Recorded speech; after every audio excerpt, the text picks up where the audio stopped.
Boa noite, meu nome é Michele, eu sou aluna da 8ª turma de Aprendizes do Evangelho do CD. Desculpa, eu vou silenciar o meu celular porque ele vai ficar pitando aqui. Pronto. E não sei se todos me conhecem, porque como a Com me lembrou, me recordou, é a primeira aula que eu dou na turma de vocês. Eu me afastei um pouco do CD desde que eu tive meu segundo filho. Na verdade, desde que eu tive meu primeiro, eu tive um filho atrás do outro, o Gael, de 2 anos e meio, e o Luca, agora de 10 meses. E aí eu deixei de dar algumas aulas por conta dessa nova profissão, né, que me toma algum tempo. E eu fiquei muito feliz quando eu fui convidada a poder aplicar aqui, facilitar uma aula à distância, porque eu consigo voltar a estudar, voltar a me aprimorar, porque as aulas que a gente monta é incrível, né? Parece que a gente não assistiu na escola quando a gente monta a aula novamente. Bom, eu quero que vocês não levem em consideração alguns erros que eu vou cometer aqui durante a aula, porque é tudo novo, é a primeira aula que eu gravo no computador. Olhar para esse negocinho do computador e não me fixar na tela é muito difícil, a gente tem que ter um certo equilíbrio emocional para não ficar olhando, tipo, nossa, como será que eu tô aqui nessa imagem? Será que eu tô vesga? Será que meu olho tá torto? Então eu tô olhando fixada aqui para a câmera. E eu fiz um teste. Na hora que eu montei a aula, as apresentações, eu não me atentei que eu deveria ter deixado um espaço específico para a telinha. Então, a hora que a apresentação passa, às vezes a tela fica na frente do que está escrito. E aí eu vou manuseando a minha telinha para facilitar, tá? Então, deixa eu tirar, ver se eu consigo tirar esse negocinho daqui. Colocar ele e sumir. Pronto. A aula de hoje é a aula 106. Eu tô aqui com uma colinha no meu colo também, então vocês vão ver que eu vou às vezes olhar aqui para baixo. É a aula 106, o papel do discípulo. Essa aula é uma aula muito interessante, é uma aula muito importante. Estudar para montar essa aula para mim foi muito legal, porque eu aprendi ou despertei alguns sentimentos que haviam sido adormecidos com o tempo, né? Com o decorrer da vida a gente vai esquecendo de algumas lições, a gente tem sempre que estar algo acontecendo, a gente refletindo para se lembrar dessas lições. Então vamos começar a nossa aula. Opa, peraí, vou clicar aqui. Aí eu já vou mudar minha câmera porque ela já ficou. Opa, peraí, isso, vou pôr ela aqui em cima. Bom, nós vamos começar com essa frase que vai dar um sentido final para a nossa aula. A frase de Jesus: vinde vós aqui à parte, a um lugar deserto, e repousai um pouco. Bom, nós tivemos já na nossa escola a aula sobre a fraternidade, né? Fundada pelo Razin. Nós já sabemos da história, como o Razin fundou, porque o que motivou, né? Nós conhecemos um pouco dessa questão espiritual e material da fraternidade através da aula. Nós já tivemos 3 aulas sobre regras para educação, conduta e aperfeiçoamento. E embora pareça, quando a gente está montando a aula ou assistindo a aula, a gente fala, nossa, 3 aulas sobre isso é muita coisa. E aí, quando a gente entra na proposta realmente de reforma íntima, a gente vê que não é muita coisa. Essas aulas, se a gente ficasse um ano tendo só aula de regras de conduta e aperfeiçoamento do ser, a gente ia ver que é pouco, porque a gente não consegue realmente colocar aquilo em prática, né? A aula é uma coisa e a prática é bem mais complicada. E agora a gente vai conhecer um pouco o nosso papel nisso tudo, né? Eu, como discípulo, qual é o meu papel em tudo isso? Eu estou aqui nessa escola, legal, tem um programa, tem instrumentos, tem caderneta, tem não sei o quê. E o que é o meu papel nisso tudo? Porque às vezes a gente esquece que nós temos um papel, né? Embora a escola relembre e o objetivo seja nos fazer ter essa consciência que nós somos pessoas que têm um papel a desempenhar, muitas vezes a gente esquece. A gente simplesmente faz e a gente encara alguns pontos da escola como conquistas pessoais, a gente encara como uma parte apenas emocional, quando vem aquele exame espiritual, que é maravilhoso, te dá muitas dicas, mas o nosso papel íntimo no mundo vai se esmaecendo, né? E hoje a gente vai falar bem mais sobre isso, sobre o nosso papel. Vamos lá, vou clicar aqui. Bom, nós vamos abordar 3 momentos decisivos da escola, refletindo, eu separei, determinei esses 3 momentos para a gente abordar. O primeiro momento é o antes de ingressar na fraternidade, que é o momento que vocês estão agora. O segundo momento é após o ingresso material na fraternidade dos discípulos de Jesus. E aí eu coloquei material, porque eu não sei se vocês receberam essa informação, mas o ingresso material não significa que nós estamos na fraternidade espiritual. Então, a gente ingressa, nós passamos por exame espiritual, existe sim uma aprovação espiritual da espiritualidade na questão do ingresso do discípulo. No entanto, não significa que nós estamos ingressando na fraternidade dos discípulos no plano espiritual. Porque você pode estar num momento de preparo e condições, você reuniu condições para ingressar agora, e de repente, quando você termina a escola e ingressa, você simplesmente para. Eu conquistei, eu ingressei, tá tudo bem. E aí você não vai se tornar um discípulo realmente no plano espiritual, que é o mais importante. Você fica como num estado congelado, paralisado. E isso não é legal. E depois a gente tem um terceiro momento, que é diante do mundo hoje. Qual é o meu papel? Iniciando então no primeiro momento, vou colocar aqui para não tampar essa imagem.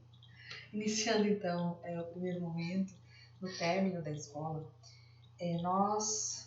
o servidor poderá, ele tem 2 opções, avançar ou duvidar. Quando que nós vamos entender que é um avanço? Eu não gosto de abordar apenas o avanço como entrar para a fraternidade, mas é um ponto importante. Nós devemos entender que o ingresso na fraternidade, a tentativa de ingresso, o interesse em ingressar é um avanço. Porque quando a gente demonstra esse interesse em avançar, quer dizer que algumas coisas estão resolvidas dentro de nós, Então, nós conseguimos eliminar vícios, e o vício ele deve ser eliminado. E eu não posso entrar muito em assuntos, porque eu vou perder o tempo da aula, mas existem muitos vícios, tá? O vício não é apenas bebida, não é apenas cigarro, existem vícios muito mais prejudiciais, existem vícios que não são tidos como vícios. Então hoje nós temos muito jogo de internet, hoje nós temos seriado. Existem pessoas que ficam aí o dia todo na frente da televisão e aquilo domina a mente da pessoa e ela vibra naquilo e ela não consegue se desvencilhar daquilo e ela não dorme, ela acorda. Isso é um vício. Existem vícios que são tidos como aceitáveis, E isso é um vício. Tudo que atrapalha o seu mental, que atrapalha, que você não consegue talvez ficar sem, que você tem como uma fuga, se torna um vício.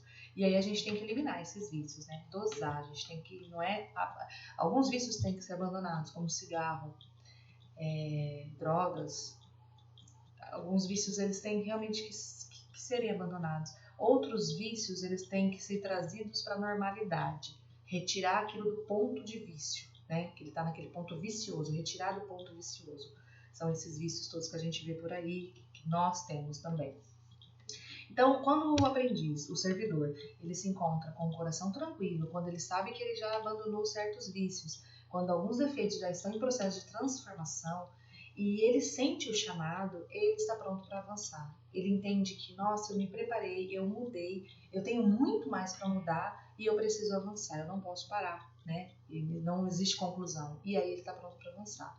Num outro ponto, a dúvida, o discípulo se pergunta, porque ele entende que ele não fez o que ele necessitava fazer, ele sente dentro dele que falta muita coisa, ele ainda duvida de algumas propostas, ele ainda duvida do caminho, ele ainda não sabe se ele deve aceitar essa responsabilidade de ingressar na fraternidade.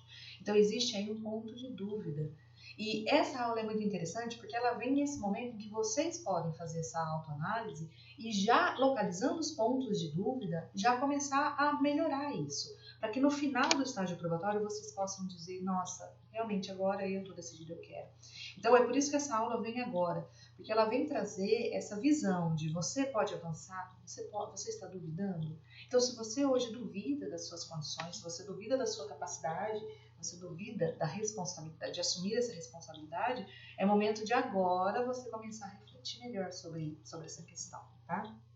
Vamos para frente. E aí, quando a gente fala em avançar, duvidar, vem a análise, A análise principal da escola, que é a reforma íntima. Então, como está a minha reforma íntima? Fala-se muito do homem velho, velho e quase nada sobre como consolidar o homem novo. Dominados pelo mau hábito de destacar suas doenças espirituais, criou-se um sistema neurótico de supervalorização das imperfeições morais, que tem conduzido muitos espiritistas à condição de autênticos hipocondríacos da alma. Irmã Cidufo, no livro Reforma Íntima Sem Martírio, é um livro maravilhoso. E eu vou trazer essa abordagem leve, porque a gente precisa falar sobre isso e eu preciso abordar com vocês esse ponto. Nós, quando a gente vai fazer essa análise para ver se a gente pode avançar como discípulo, a gente tem que remeter a nossa caderneta pessoal. Eu estou preenchendo? Sim, eu acredito que vocês da turma da Com, minha amiga Com, estão ótimos na caderneta pessoal, porque eu conheço a dirigente de vocês. Então, nós estamos preenchendo a caderneta. Mas eu estou conseguindo ver a luz que existe em mim, ou eu entrei na hipocondria espiritual? E isso é muito sério. E eu, como ex-aluno da escola, não gosto de dizer ex-aluna, eu fiz o curso, né? Eu fiz a escola e eu continuo sendo aluna, mas eu, como ex-frequentadora da EAE, eu sei quanto pesa a caderneta pessoal, a busca da reforma íntima. Muitas vezes a gente se prende a essa parte obscura da nossa reforma, que é o enaltecer apenas os nossos defeitos, pensar apenas nos nossos defeitos. E não é por aí. Quando a gente começa a escola, é muito engraçado o processo, né? É muito engraçado o caminho que a escola nos traz. A escola, ela nos tira do mundo, né? Porque quando a gente chega na escola, a maioria de nós está projetando, está em projeção psicológica. Ah, eu fiz isso porque ele me provocou, ele não sei o que, eu não consigo viver, porque eu fico muito irritado porque ele. A gente está sempre nesse processo de projeção psicológica, projetar nossa sombra no próximo. Então, tudo o outro tem culpa e a gente apenas reage, né? Nós somos pessoas assim, irresponsáveis. Quando a gente entra na escola, quando a gente começa o processo de reforma, o processo de iniciação, a tendência é que tudo faça assim, ó, para dentro. Então, a gente é levado a refletir sobre as nossas responsabilidades, sobre os nossos defeitos. E aí a gente tira aquela carga emocional do outro e remete à nossa emoção. Então, sou eu me senti magoado porque eu tenho melindre, porque eu sou orgulhoso. O outro falou, mas eu não precisava me melindrar. E aí começa esse processo de reforma, que é muito legal. Mas a gente às vezes não consegue ultrapassar esse processo. E aí a gente vai aprofundando cada vez mais naquilo, ai, mas eu, e não consegue visualizar a melhora. A gente fica só enaltecendo a dificuldade. E nesse momento da escola em que nós estamos nos propondo a dar um passo a mais, a gente tem que começar a tirar e se abrir para o mundo. Porque a gente sabe, peraí, eu tenho esse defeito, legal, eu vou tentar melhorar, legal, mas eu preciso continuar a minha caminhada. Eu não posso mais ficar fechado em mim. Eu não sou o centro de tudo isso, eu sou parte. Então, esse é o movimento, né? Inspirar, expirar. É o movimento da respiração. Se você só inspira e prende o ar, você não consegue sobreviver. Se você só solta o ar, você também não sobrevive. O movimento da reforma íntima é esse. Vem para dentro, reflete, vai para o mundo. Vem para dentro e vai para o mundo. E para ir para o mundo, a gente tem que aceitar as nossas dificuldades, né? Imperfeições são nosso patrimônio, serão transformadas, jamais exterminadas. A irmã Cidufo também que traz isso. A irmã, ela é um espírito que traz muita leveza nessa questão da reforma íntima e ela busca muito essa aceitação da nossa sombra. Então a gente tem que entender que nosso patrimônio espiritual, tudo que nós somos hoje faz parte daquilo que a gente errou, né? Aliás, tudo aquilo que a gente cometeu, os erros, faz parte daquilo que a gente é hoje, eu falei o contrário. Então, o que existe hoje é uma reunião, é um patrimônio de imperfeições, porque é através da imperfeição, do erro e do acerto é que a gente constrói o que a gente é. E aí nós temos a segunda fase, que é o ingresso, né? Após o ingresso, o que a gente fez análise, né? Analisamos, conseguimos trabalhar as nossas imperfeições, conseguimos aceitar, conseguimos ver as nossas virtudes. Após o ingresso, o que o plano espiritual espera de todos nós discípulos? E eu não gosto que as pessoas analisem a questão do discípulo, a gente vai olhando na câmera e vai se arrumando na aula, viu? Faz parte, é o espelho. E o que não é legal a gente fazer? A gente entender discípulo como apenas aquele que está ingressando realmente. Porque muitos talvez não ingressem no primeiro ano. Muitos não irão mandar a caderneta. E nem por isso a pessoa deixa de ser, talvez, um discípulo na parte espiritual. O ideal é que a gente tenha essa proposta de mandar caderneta sim e ingressar. Mas o não ingresso material não quer dizer que você não está ingressando espiritualmente. Vejam bem. Olha como é. Não é porque você ingressou materialmente que você está ingressando espiritualmente. E não é porque você não ingressou materialmente que você não ingressou espiritualmente. Então, uma coisa independe da outra. O que o ingresso material te traz? Então, Michele, então se é assim, eu não preciso. Não, o que o ingresso material te traz? Ele te traz uma fortaleza, não só material, porque você recebe o apoio e você participa em aliança de estruturas direcionadas ao discípulo. Então, a partir do momento que você é discípulo, você tem novas responsabilidades dentro da aliança, você consegue assumir novos programas e você tem novos programas de cursos, de trabalho direcionados a você, a essa condição. Então, isso é um apoio material, o discípulo tem. Você também tem o discípulo espiritual da fraternidade dos discípulos de Jesus, é óbvio, eles estão te apoiando. Não ingressou, não, você está ligado a esse círculo. Você tem o apoio da egrégora, né, do discipulado da fraternidade de Jesus. Então, existe toda uma egrégora montada de força, de trabalho. Então, você está apoiado. Então, é muito importante essa questão do ingresso. No entanto, se você não ingressou, você não está abandonado. Você também tem o suporte.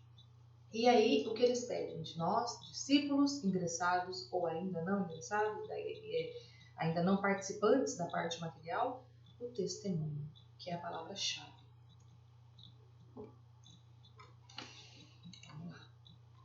Aí agora eu vou tirar meu rosto daqui e colocar ele aqui.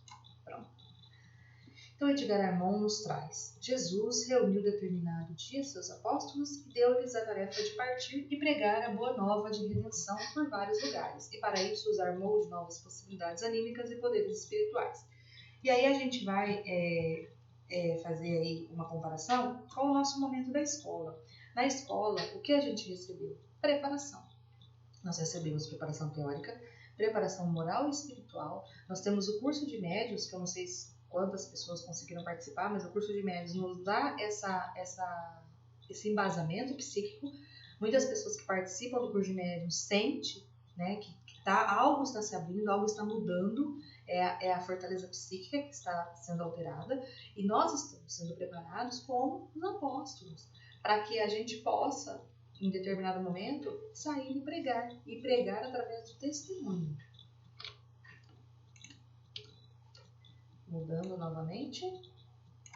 É indispensável que os discípulos não fiquem inativos, supondo que, chegando a discípulos, suas responsabilidades cessam. Tem alguns erros aqui, mas eu vou lendo certo. Por já estarem supostamente evangelizados, quando justamente o contrário.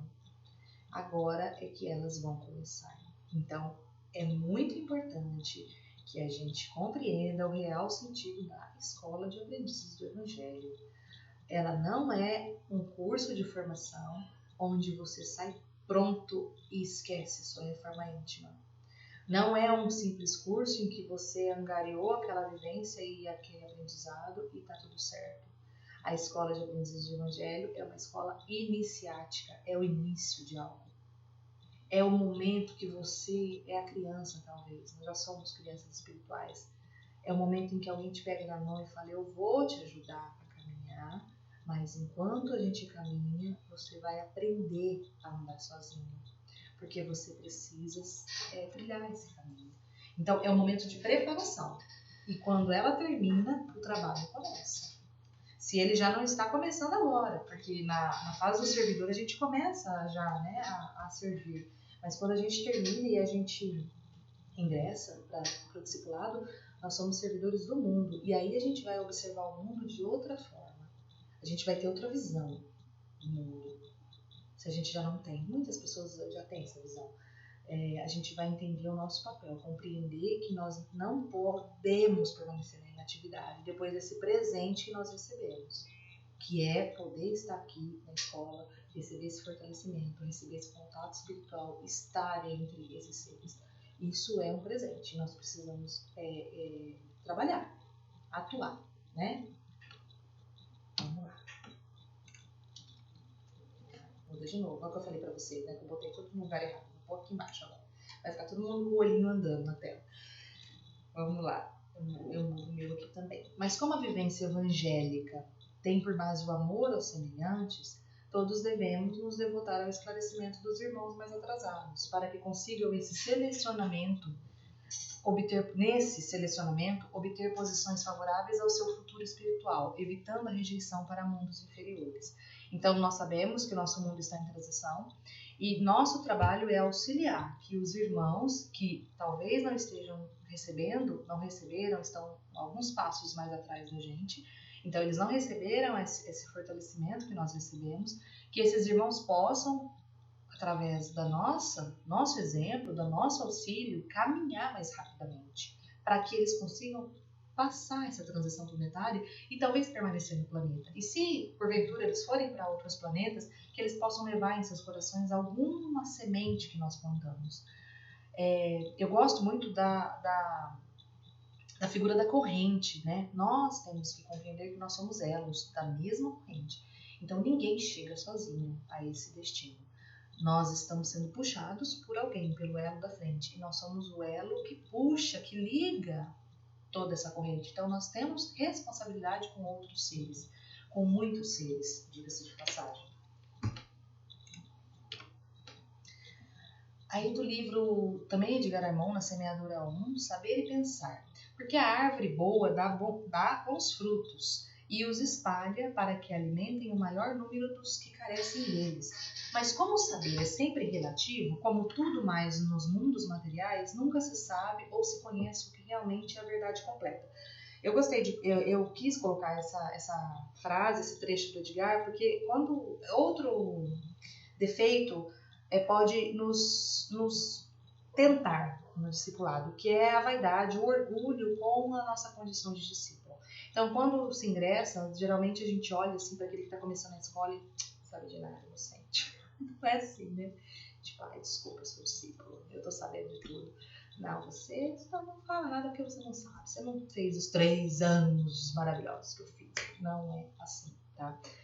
Hoje, a gente tem pessoas que não precisam fazer escola de aprendiz do Evangelho. Sim.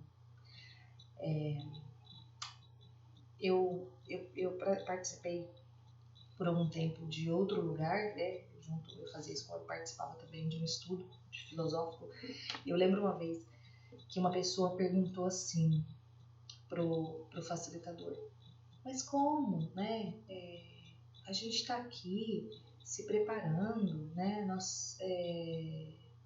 E você, eu me sinto assim, como se quem está fazendo esse curso aqui, quem está na frente, quem faz isso daqui, fosse melhor, tivesse mais preparado do que as pessoas que não fazem, né? Como se fossem despreparadas, como se não fossem evoluídas. E aí ele falou: não é. Sim, nós temos um preparo, mas quem garante que nós não temos todo esse preparo porque nós precisamos disso?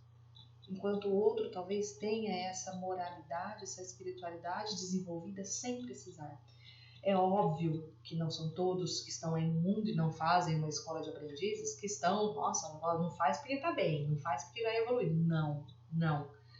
Existem várias pessoas. A gente não tem que rotular, não tem que separar, isso a gente tem que abandonar para conseguir uma evolução. Mas existem seres que não necessitam aprender o que a gente está aprendendo aqui, porque eles já têm isso naturalmente. Então, esse é o motivo porque a gente não pode julgar as pessoas. A gente não pode julgar aquele que está começando algo. A gente não pode olhar para ele e falar: você vai demorar muito ou você nem vai. Porque o salto evolutivo, o salto quântico de evolução é algo que não é linear. Então, você está trilhando o seu caminho por determinada estrada, a outra pessoa pode, de repente, catar uma escada rolante e ela estava atrás de você, mas ela deu um salto, ela teve um nível de abertura de consciência, de esforço, que ela simplesmente está lá na frente. E você ainda, mesmo estando na frente dela, em algum momento, você foi ultrapassado por algum motivo. Então, por isso que a gente não pode se colocar dessa maneira: ai, olha, é a verdade total. O Espiritismo não traz toda a verdade, a gente tem que compreender isso. Nós temos aulas de chakras, por exemplo, no curso de médios. Chakras, onde no Pentateuco kardeciano você ouve falar de chakras? Não existe no Pentateuco, mas os chakras é uma realidade. Quem estudou sabe a importância. Então, a gente tem que estar sempre aberto, sempre com a mente muito aberta a todo conhecimento, sabendo filtrar aquilo que a gente escuta. Existem coisas boas e coisas ruins. Mas existem muitas coisas a serem aproveitadas e a evolução é isso. É sempre deixar que aquilo chegue em você sem preconceitos. Agora eu vou mudar para cá. O discípulo nunca deixa de ser aprendiz. Então, eu posso falhar porque eu sou um discípulo, eu sou um aprendiz. Não sou melhor que ninguém. Eu tenho o direito de falhar, de errar. Eu ainda erro, tá? É muito importante a gente entender isso. Conhece suas emoções. Então, o autoconhecimento, olhar para si, conhecer por que eu sinto isso. Por quê? Porque fulano, não é porque fulano. O que existe dentro de mim que me faz sentir isso? Qual é a minha fragilidade? Renúncia. Renunciar a ambientes, a amizades, sim. Renunciar ao orgulho. Muitas pessoas, elas têm como a sua base social, a sua base profissional, ela cria separatividade. Então, ela não consegue renunciar a determinados pensamentos porque aquela base social ou aquela base profissional trazem aquilo muito. E se ela se abster daquilo, ela se abstém também da sua posição naquela estrutura, né? Por exemplo, existe lá, você tem dentro da sua família, sempre as pessoas da sua família acreditaram muito que tem que ter punição.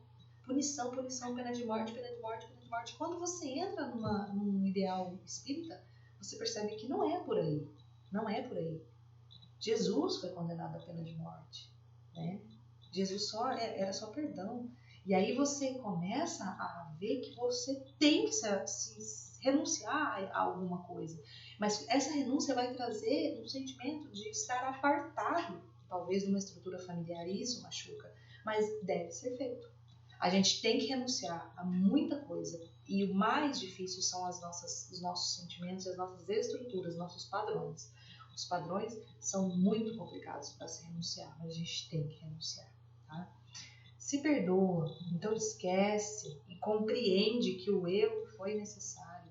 Que se eu fiz aquilo ontem, é por isso que hoje eu não faço, porque eu tive a experiência. O erro é o professor, tá? É cúmplice do seu crescimento, ele prioriza o crescimento, né? Não, amanhã eu penso nisso. Não, você pensa nisso agora. Cada momento, cada atitude a gente tem que refletir, levar um ponto de reflexão. Você não precisa ser perfeccionista, mas você precisa refletir sobre o que está acontecendo na sua vida, suas atitudes, seus pensamentos, seu momento. Vigia, que é a mente sempre alerta, tentando ao máximo possível não se embrenhar, né, nas negatividades, nos defeitos. Ora, que é o alimento da nossa alma. Trabalha, e o trabalho é todo momento, tá? É servindo materialmente, servindo espiritualmente. Tolera as suas dificuldades, assim como tolera dos outros. Quando a gente aprende a tolerar as nossas dificuldades, quando a gente percebe quantas dificuldades a gente tolera dos outros também.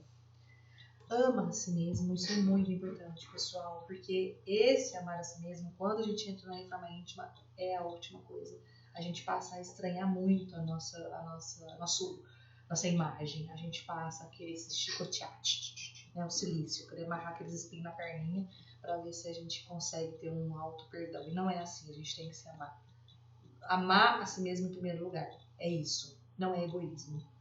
Temos que saber esse limite de amar a si mesmo e egoísmo. Amar a si é ser grato, porque nós somos seres de luz. Nós temos um corpo que funciona, nós viemos aqui, nós estamos nesse plano, nós temos muita informação e muito amor dentro de nós, então a gente precisa se amar. Conviver com as pessoas, crescer nesse convívio. E é solidário, né? Eu gosto muito da palavra solidariedade, ela é muito melhor que a palavra caridade, porque a solidariedade nos iguala, nos equipara.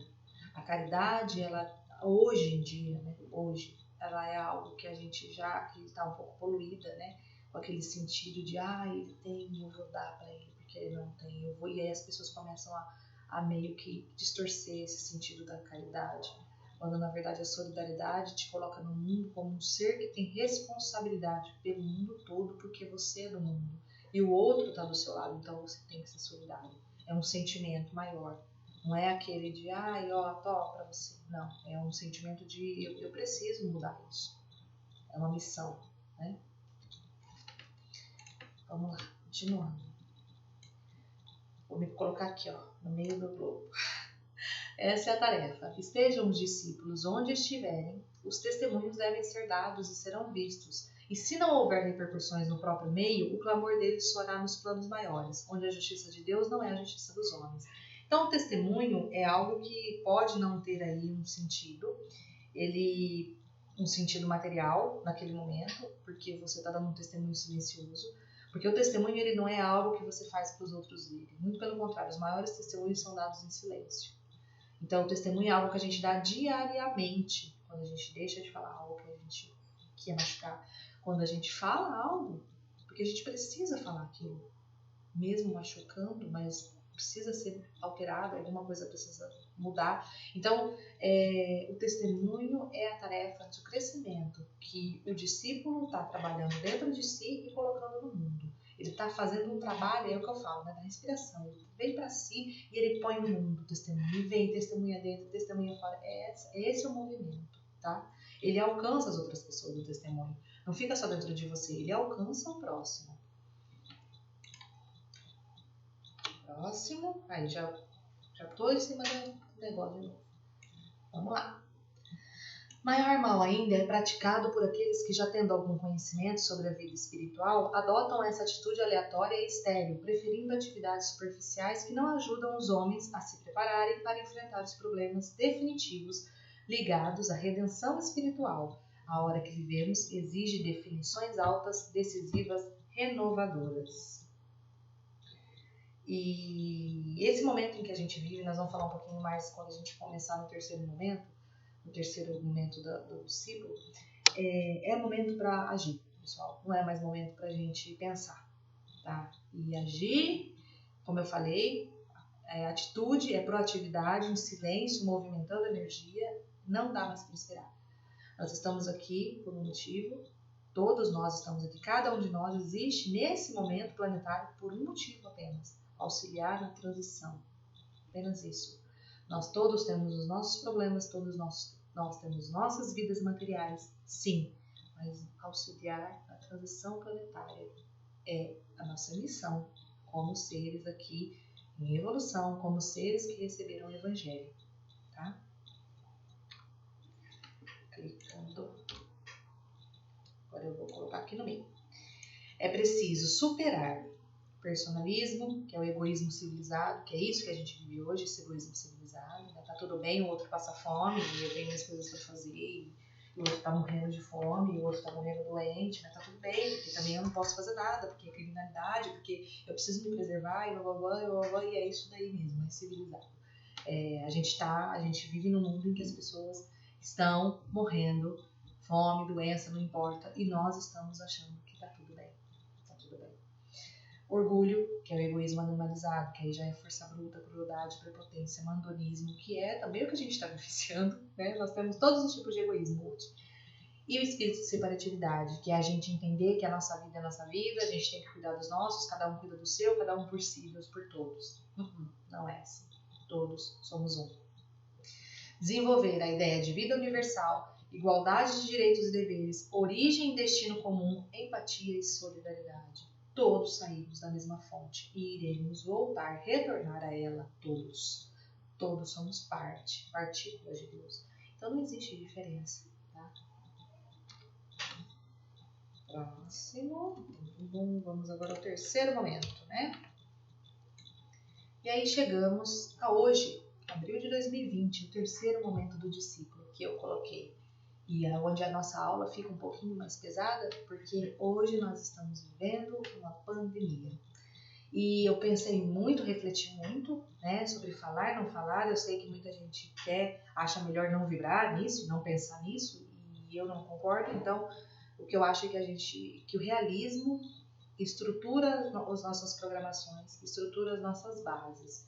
Realismo com fé, mas realismo. A gente não pode ficar aí pensando que está tudo bem. Na verdade, está tudo bem, porque está tudo dentro do plano divino. Mas a gente precisa compreender, né, que é o plano divino. Então, nós estamos vivendo hoje um momento muito complicado. Nós estamos vivendo uma pandemia onde milhares de seres, não importa se são brasileiros ou não importa se são velhos ou não, se tem comorbidades ou não muitos seres estão desencarnando. Muitas famílias estão perdendo seus entes queridos da noite para o dia. Muitas famílias estão sofrendo muita dor, muito sofrimento no mundo. E isso é parte da transformação planetária. Isso é parte da transição planetária. E quando isso passar, outras coisas acontecerão.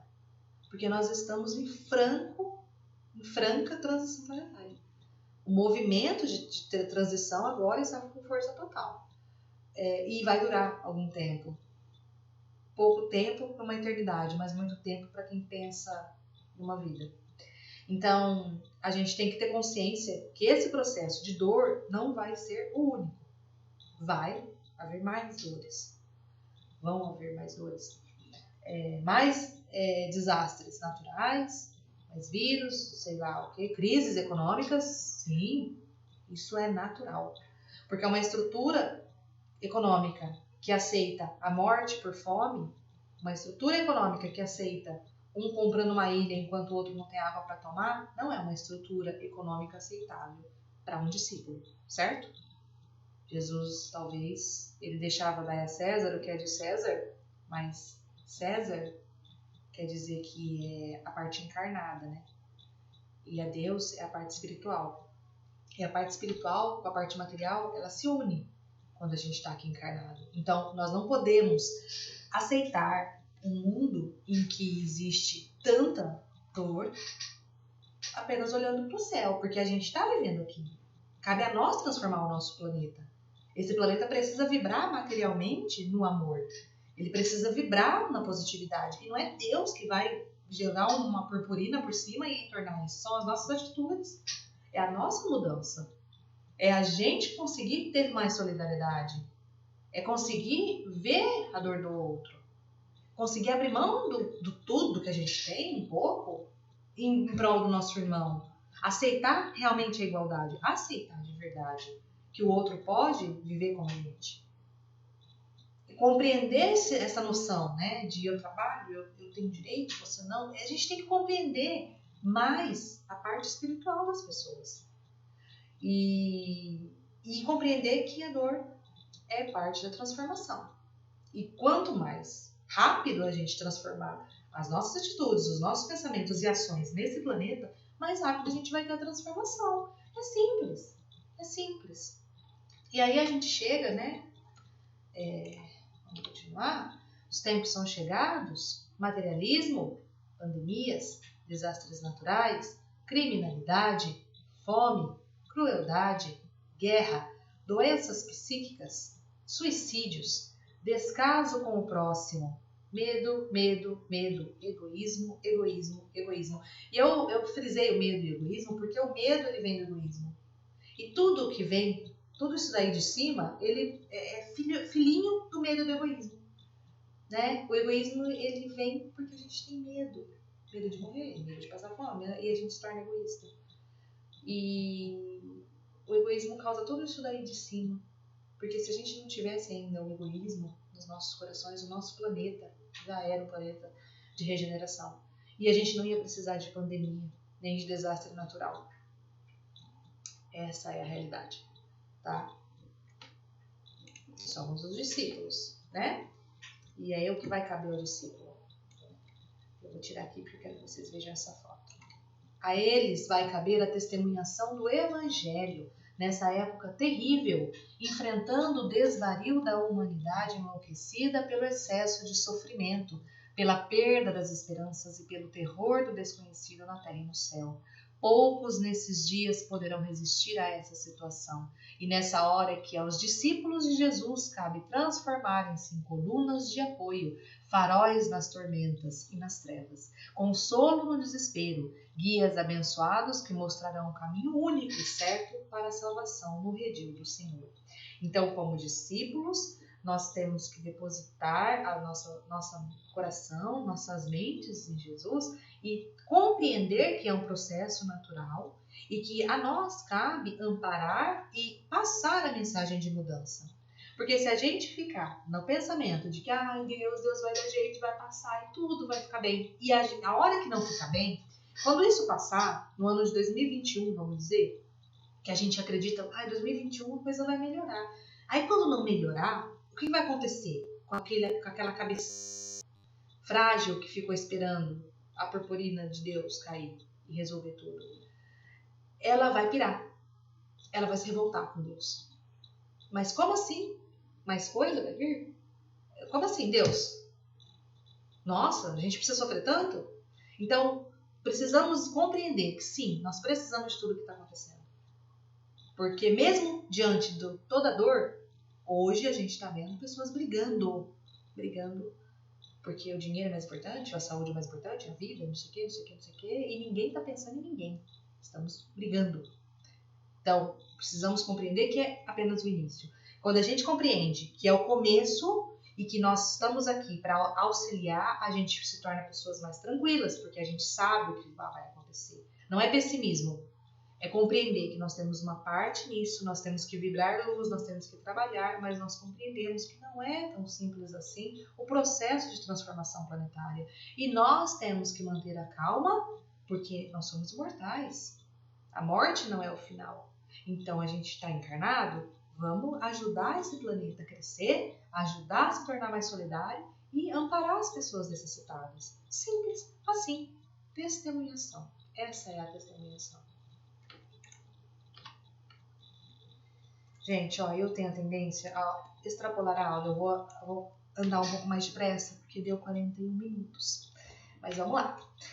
Não nos esqueçamos, a prece é um bálsamo de reconforto e o auxílio necessitado, poderoso remédio psíquico e até físico. Então nós, como discípulos, não podemos esquecer desses pequenos detalhes no transcorrer da nossa missão.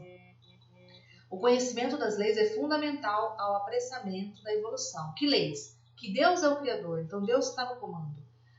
O espírito é imortal, não existe morte. Reencarnação, outras vidas virão, pode ter certeza, outros desafios. Karma, eu não vou entrar no assunto karma, porque karma é um assunto bem complicado, mas ele existe, tá? Talvez não tão simples como a gente fala, de matou, vai morrer, mas ele existe. Pluralidade dos mundos habitados, existem muitas moradas na casa do meu pai. Tudo no plano divino é regulado e perfeito, então, embora hoje o sofrimento talvez esteja maior, porque nós não conseguimos colocar Jesus realmente nos nossos corações. Então, embora a gente tenha, sim, responsabilidade, porque as coisas hoje estão acontecendo de uma maneira que poderia ser um pouco melhorzinha, menos dor, tudo é regulado e perfeito, porque existem infinitas possibilidades no universo. Então, cada vez que a gente vai criando uma realidade, Deus já está com a realidade para confortar e acomodar aquilo. Então, tudo está perfeito. Voltei, eu dei uma paradinha porque abriu uma porta. A qualidade inferior do envoltório da Terra, infectada por elementos provindos de espíritos inferiores, influencia poderosamente sobre a vida dos encarnados. E eu quero dizer também, infectada por elementos provindos de nossa mente doente. Nós também criamos muita coisa negativa. E então a gente tem que compreender que é muito difícil essa luta contra o pessimismo, contra o medo, contra a raiva, porque não é só algo que está dentro de nós. Nós estamos num planeta que está saturado dessas energias. E eu vejo às vezes algumas pessoas espiritualistas falando, não, tá tudo bem, já não tem mais nada, tá tudo bem, o planeta tá regenerado. Não tá, gente, não tá regenerado ainda, né? Porque se tivesse, a gente não tava vendo o que a gente viu. Então vamos parar. A gente precisa vigiar nosso pensamento, porque o planeta ainda está muito doente, nós estamos muito doentes. Então vamos vigiar os nossos pensamentos, porque não é fácil, né? A gente manter esse equilíbrio. Os espíritos encarnados que já evoluíram até certo ponto podem exercer domínio e vigilância sobre os corpos físicos e serem úteis na defesa de todos que vivem em seu ambiente. Então nós já temos mais fortalecimento para conseguir um pouco mais de equilíbrio, né? Dos nossos defeitos, nossos impulsos mais animalescos. Então a gente tem essa responsabilidade também. Ó, aqui, de novo, um pouquinho embaixo. Somos partes de Deus e nunca estaremos sós. Com o poder do amor poderemos dominar o corpo físico, né? Nós temos muito poder, muito poder. Somos todos irmãos espirituais, eternos, imortais e de origem divina, partículas mentais de Deus em estado potencial. Temos o poder de expandir uma aura de amor formada por sentimentos de grandeza, generosidade e bondade. protegendo não só os da nossa família, mas todos. Então, nossa família humana, né? Nossa família, irmãos, nossa família de luz, todos os seres encarnados, humanos ou não, nossa família de Deus, de criação, de criaturas divinas. Da qualidade do amor que já se é capaz de dar, pode-se conhecer com certa aproximação o grau da nossa evolução. O amor é que é a marca denunciadora da nossa posição. Pensar mais, falar menos, agir mais, criticar menos, amar mais, exigir menos, produzir mais e vangloriar-se menos. A modéstia, o recato, a honestidade, a ponderação, a humildade, a paciência, o trabalho, o perdão e a caridade são as bases fundamentais da reforma íntima, indispensável a todos os que querem apressar sua evolução espiritual. Vamos seguindo. Vou me colocar aqui no cantinho.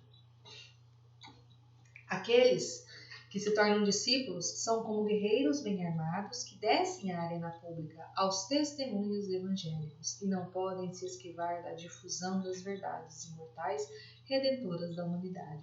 Então lembremos, dos discípulos do cristianismo primitivo. Lembremos dos apóstolos, que foram 12, mas existiram outros seres que testemunharam maravilhosamente a mensagem do Cristo. Naquela época, o testemunho era a morte, e a morte em círculos romanos, a morte por apedrejamento, a morte por crucificação. Talvez o nosso destino seja também a morte no testemunho. A gente não sabe o nosso futuro, mas será que não é só para isso que a gente está aqui? Então, vamos cuidando do nosso corpo, cuidando da nossa saúde, cuidando do nosso coração, da nossa mente, mas compreendendo que nós também somos seres que estão aqui para testemunhar. De uma forma talvez mais cômoda, mais tranquila, mais tecnológica, mais silenciosa, mas para testemunhar. O discípulo, quero abaixar aqui, isso. O discípulo bem preparado reconhece a necessidade dos testemunhos, lembrando-se do mestre, vai ao encontro dele e a ele se submete, consciente e determinado, porque sabe que sem testemunhos não há elevação espiritual possível, e sem a crise temerosa do sofrimento e da morte não há ressurreição para uma vida mais perfeita. E aqui, gente, se submete, consciente e determinado. Eu tenho uma novidade, uma notícia muito boa, que não há livre-arbítrio ou escolha para a evolução. A evolução é algo que vai acontecer a todos que estão aqui. Não há escolha. Quando a gente fala, existe uma mensagem muito forte de livre-arbítrio. É livre-arbítrio, a pessoa tem livre-arbítrio, ela faz, ela colhe, ela planta. Não é bem assim. Todos nós estamos fadados, destinados a evoluir, à luz. Mas existe um processo, que é o processo consciente, que são as nossas escolhas dentro do nosso bom senso. Nós temos um plano para a nossa vida, a evolução é determinada, todos vão evoluir, mas alguns vão conseguir a evolução de uma forma talvez mais rápida e menos dolorosa. Eu vou dar um exemplo do que a gente pode ser. Nós podemos ser, por exemplo, uma criança que coloca o dedo na tomada e toma um choque e ela sentiu aquela dor, aquele choque e de repente ela olha para aquela tomada e fala, não põe mais o dedo aí. Ela não consegue, naquele momento, compreender que existe eletricidade, que talvez aterramento, que se desligar o negócio, a fonte de energia, ela não vai tomar choque, que se ela colocar uma borracha lá, algo que isola, ela não vai tomar choque, ela não compreende. Ela compreende que aquilo causa dor. E aí ela evita fazer aquilo, sem nem ter maturidade mental para isso. Nós podemos ser essas crianças que precisaram da experiência da dor. Nem entenderam o que aconteceu. Muitos aqui vão ser assim. Não estão nem entendendo, não sabem nem o que está acontecendo, não sabem nem se tem espírito ou não. Vai doer. E aí, na dor, alguma coisa vai despertar e talvez mais por um instinto de sobrevivência, a pessoa vai deixar de agir daquela forma. Nós podemos ser aquela criança que olha, põe o dedo na tomada, toma um choque, mas não compreende. E nem por um instinto, talvez, de preservação, ela para de pôr o dedo na tomada. E ela põe de novo. E talvez no segundo ou terceiro choque ela sinta muita dor, ou ela morra eletrocutada e perca a oportunidade. E nós temos muito, talvez a maioria das pessoas nesse orbe estão nessa condição. De tomar um choque, e mais um choque, e mais um choque, e mais um choque, mas não compreende, não quer compreender, não tem talvez bagagem espiritual para isso, e vai talvez levar a uma morte, a uma perda da oportunidade de viver aqui nesse planeta por mais alguns anos. Porque é uma grande oportunidade estarmos aqui vivos, encarnados. E a pessoa talvez por esse desvario de vontade, de não conseguir, né, a compreender, ou porque não quer, ela vai lá e abrevia sua vida, abrevia sua oportunidade. É a segunda opção. E nós podemos ser aquela, que é o ideal, que é a criança que olha o seu irmão colocando o dedo na tomada e percebe que a hora que ele colocou o dedo na tomada, doeu para ele. E ela para, ela já tem maturidade para isso, ela tem maturidade. Ela para e ela fala, isso dói, então eu não vou fazer. E essa é o ponto que a gente tem que chegar. Talvez o ponto até de não nem querer pôr o dedo na tomada, mas aí a gente talvez seja um pouco mais para frente. Mas o ponto de olhar e aprender com os exemplos que já estão aqui. Olhar e compreender que não, isso não deve ser feito. Olhar o exemplo de Cristo, olhar os outros exemplos, olhar os exemplos negativos e falar, eu não posso ser assim. Como Chico disse, se soubéssemos como é bom ser bom, seríamos bom até por velhacaria. Então Chico, ele compreendia que a bondade talvez não esteja no nosso coração, mas a gente, por inteligência, a gente tem que escolher esse caminho da bondade, porque é um caminho de menos dor. É um caminho de menos dor. Então aí a gente analisa, né? Será que Chico era tão bom ou era tão inteligente? Porque muitos relatos de histórias do Chico, ele tinha vontade de reagir, ele tinha vontade de ter raiva, né, de falar alguma coisa, mas Emmanuel vinha, e isso é uma ajuda enorme, né, ter um Emmanuel. E eu falava para ele, não. E ele pensava, ele refletia e ele escolhia ser bom. Por quê? Porque ele usava o seu poder mental, o seu poder de inteligência, de refletir, eu posso escolher com o meu bom senso fazer diferente. Então a gente tem que entender que às vezes você vai sentir vontade, mas cabe a você ter discernimento para escolher o caminho, né? Vamos lá, gente, 52 minutos, vamos acabar. Porque essa imagem é tão linda. Porque o coração do discípulo é o templo do próprio mestre. Então, construir o templo de Jesus nos nossos corações, tentando manter a calma, tentando manter a tranquilidade e tentando ver o que realmente Ele pede a nós. Nesse momento de dor, nesse momento em que as pessoas acham que talvez uma coisa valha mais que a outra, o que Jesus faria? O que Jesus espera de nós? O espírito sedento de união divina, desde o momento em que se imerge, nas correntes do idealismo superior, passa a sentir-se desajustado, em profundo insulamento no mundo, embora servindo-o diariamente consoante os indefectíveis desígnios do alto. É do livro Pão Nosso, essa mensagem, e ela traz isso, a gente vai retomar agora, né, o lugar deserto. Ela traz esse sentimento que muitos de nós já sentem há bastante tempo, de solidão nessa caminhada, de olhar o mundo e falar, gente, não sou daqui, o que eu estou fazendo aqui, por que está acontecendo isso, por que as pessoas estão assim, por que as pessoas estão agindo dessa forma. E isso é muito difícil para a gente, se sentir sozinho. Às vezes dentro dos nossos lares, você não acha companhia dentro daquele sentimento que você carrega. As pessoas estão reagindo e você, seu ideal parece enfraquecido, né, desanimado. E aí é que Jesus nos chama, né? É preciso saber que para ser um bom discípulo, é preciso que cada um crie em si mesmo uma mentalidade sacrificial de devotamento aos semelhantes, que se torne um escudo poderoso contra a dúvida, o temor e o desânimo. Então, quando a gente compreende a nossa finalidade, quando a gente compreende que nós estamos todos ligados num pensamento e num sentimento de mudança, de servir. E, gente, servir não é... Como eu posso... Eu tenho que tentar traduzir aqui uma situação. Servir não é você aceitar a dor e se submeter a ela de qualquer maneira. aceitar aquilo que te incomoda, que é injusto, porque aquilo vai fazer crescer. Não é. Proatividade. Jesus não queria os seus discípulos ajoelhados. Quando alguém se ajoelhava, ele falava, levanta-te e segue, trabalha. Jesus não tinha postura de subserviências, de humilhação, né?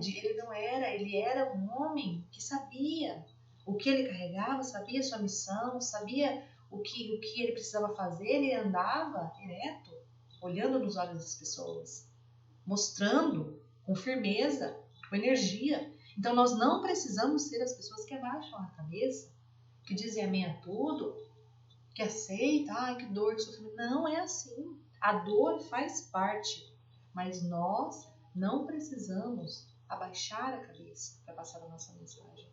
O exemplo pode ser um exemplo alegre, pode ser um exemplo altivo, feliz, ele pode vir dessa maneira.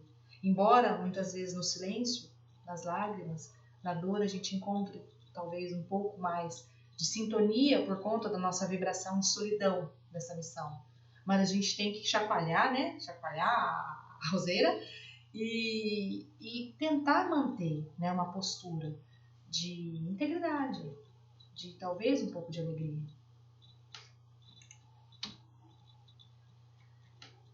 Então, desprendimento, renúncia, tolerância e compreensão, bondade inalterável, esforços constantes, paciência, humildade, perdão e exemplificação.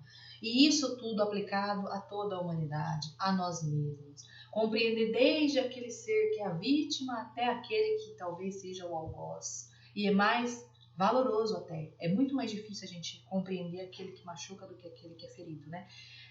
Quando a gente olha assim, a nossa tendência é julgar muito as pessoas que são criminosos, as pessoas que erraram de alguma forma. Mas são para esses que a gente tem que olhar com muito carinho, porque eles já recebem muito julgamento. Então a gente tem que sim ter uma postura diferenciada. No templo secreto da alma, está finalizando, tá? No templo secreto da alma, o Cristo espera por nós, a fim de revigorar-nos as forças exaustas. É do pão nosso. E aí é aqui que a gente encontra o lugar deserto. Quando Jesus nos diz, vá até o lugar deserto, né, para você se reequilibrar, é dentro dos nossos corações. E em nenhum outro lugar a gente vai conseguir encontrar esse elemento. É óbvio que unindo, né, aos amigos de ideal, como eu disse, quando a gente se torna discípulo, a gente tem programas para discípulos, a RGA, quem já foi sabe como é uma RGA, um evento, ou até a casa de um amigo que tem o mesmo ideal. A gente sabe que isso dá uma renovação energética, uma renovação espiritual. Mas os nossos corações são os maiores lugares de reabastecimento espiritual, porque é lá que a gente encontra o Cristo, é no silêncio, olhando a luz dentro de nós, superando todas as dores, a escuridão que existe em nós e alcançando aquela luz que ainda brilha. O crente comum, ante a necessidade... eu vou deixar essa imagem bonita também. O crente comum, ante a necessidade, poderá dizer, farei minha prece e pedirei a Jesus o que for preciso, mas o discípulo procede diferentemente. Esforça-se, luta, sacrifica-se para obter e dar o que é preciso e só então, não o conseguindo, comparece ante o mestre, porque está dito que para receber é preciso primeiramente dar. No curso da tarefa, quantas vezes não desejou levantar as mãos e pedir ajuda, mas em tempo se lembrou da regra e voltou ao trabalho, resoluto e sincero no seu desejo de dar o testemunho devido. E então verificou que as próprias forças que desencadeou com suas atividades trouxeram a solução para o problema que o angustiava. Todos temos em nós mesmos possibilidades de realizar o bem e servir aos nossos semelhantes, necessitados, e agimos confiadamente porque o Divino Mestre, com o seu amor, nos dá o respaldo divino e supre qualquer fraqueza momentânea. De Garamond é espetacular, né? Eu não vou nem tecer comentários. Esse texto aqui é especial. A gente tem que compreender que nós somos partes de Deus. Nós estamos, sim, com tudo que precisamos para trabalhar e para dar o nosso testemunho.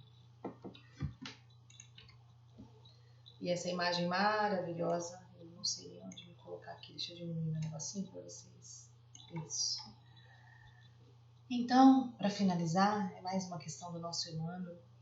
Prepara-se para servir ao reino divino, na cidade ou no campo, em qualquer estação, e não procures descanso impensadamente, convicto de que, muitas vezes, a imobilidade do corpo é a tortura da alma. Antes de tudo, busca descobrir em ti mesmo o lugar à parte, onde repousarás em companhia do Mestre. Então, pessoal, o que eu quero deixar para vocês, eu sei que a tendência, eu tenho uma tendência mesmo a pesar um pouco nas aulas, talvez, não sei, eu sou uma pessoa muito otimista, não gosto de trazer nenhuma notícia pesada, mas a gente tem que falar algumas coisas, né? Tô com o computador aqui. A mensagem que eu quero deixar para vocês é uma mensagem de esperança, porque nós estamos presenciando a transformação planetária, nós pedimos para estar aqui. E é uma honra a gente poder participar disso. Nós estamos tendo o poder de realizar muita coisa, de mudar muita coisa nessa transição. Então, o que eu quero dizer é que vocês todos que estão aí unidos nessa escola, todos nós que estamos unidos nessa escola, somos seres que, em outras épocas, nos preparamos para estar aqui. A gente não veio, não foi só a escola que nos preparou. Dentro de nós existe uma vibração já de conhecimento e de força para que a escola possa nos conduzir. Então, não tenhamos medo, não tenhamos dúvida do nosso propósito. Não deixemos que a matéria, que a ilusão nos tire desse propósito. Nós temos sim que ter a nossa vida material, porque nós estamos na matéria. Nós temos sim que lutar por um mundo melhor materialmente falando, porque esse mundo tem que mudar. Mas nós temos também que compreender que o nosso trabalho no âmbito espiritual, no âmbito emocional, é muito importante. E que nós temos os instrumentos dentro de nós para realizá-los. Então, cada um de nós tem a sua luz, tem as suas qualidades, tem as suas facilidades, materiais ou não, de personalidade ou não, e a gente tem que agir como a gente pode dentro dessa realidade. Trabalhar, servir, confiar sempre em Deus. Eu espero que vocês possam manter essa luz nesse momento de dificuldade. E manter esse propósito, né? Essa vontade de fazer a diferença. Porque todos que estamos aqui hoje temos esse presente de Deus de poder estar aqui nessa escola, recebendo esses ensinamentos. Talvez amanhã, daqui 1 ano, daqui 10 anos, sei lá quando, nós não vamos ter nem condição de sentar e estudar, de tanto trabalho que vai ter. Então, vamos aproveitar esse momento e respirar fundo e deixar os nossos corações fortes para encarar o que precisa ser encarado. E unir os nossos corações, nos darmos as mãos, nós somos todos todos um. Vamos unir os nossos corações e ir para a luta. E trabalhar dentro e fora, lembra aquele movimento de inspiração? Inspirando, expirando, trazendo para si e colocando no mundo. Eu agradeço muito, muito a atenção de todos. A minha aula durou 1h03, era só 40 minutos. Eu peço perdão, sempre eu peço perdão porque eu falo muito, mas eu preciso mudar, alterar essa questão. E espero que eu não tenha dado muito trabalho com as tecnologias. E fiquem com Deus. Muita paz. Obrigada, gratidão.